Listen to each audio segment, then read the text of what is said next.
የኔ ልብስ መልበስ ማለት ፈጽሞ መልበስ አልፈልግም።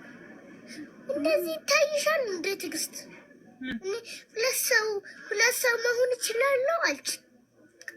ሁለት ልብስ ብዙ አራት ልብስ ከለበስኩ አራት ሰው ሁለት ልብስ ከለበስኩ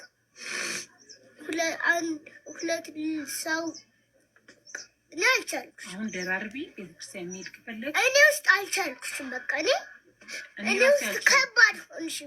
ኃጢአት ሰራሽ። በቃ እኔ ላይ ኃጢአት ሰራሽ። እንዴ ልብስ ደራርቢ ምድሪቱ ታንቀጠቀጥ፣ እኔም ታንቀጠቀጥ። እንፈራራለን። አንቺ ኬራን ልንገርሽ፣ ልብስ ቀይሪን ልብስ ደራርበሽ ቤተክርስቲያን እንሂድ ማለት እንደዚህ ያስለቅሳል አይደለም። እንደዛ ሳይሆን እኔ እንደዚህ መጥፋት፣ ምክንያቱም ይሄ የካስማሳ ስራ ነው፣ የኔ ስራ አይደለም። እሱ ግድ ልብስ፣ ሱሪ፣ ጃኬት፣ ሌሎችን ነገር ደራርቦ መልበስ በጣም ይጨንቃል። በጣም ይጨንቃል። እኔ እንደዚህ ያሉት ታይ ግን ታይ በኋላ ይቆጭሻል። ትግስት ታይ